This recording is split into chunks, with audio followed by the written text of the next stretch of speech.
Allohim, bu Ramazon-i sharifda bizni xushnud ayla, g'azab va azoblaringdan uzoqlashtir. Amin. O'z karaming bilan ro'zangni komil ado etishimizga kuch-quvvat ber. Barcha mu'minlarga rizq ber. Barcha mazlumlarga najot ber. Barcha nochorlarga chora ber. Barcha xastalarga shifo ber. Amin. Butun dunyoda senga ishonganlarni ustun qil. Ular seni roziliging uchun harakat qilishadi. Seni roziliging uchun ishlashadi.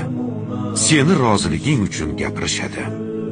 Ularni har ishlarida sirot mustaqimdan ayirma. Amin. Allohim, gunohkor bandalaringmiz.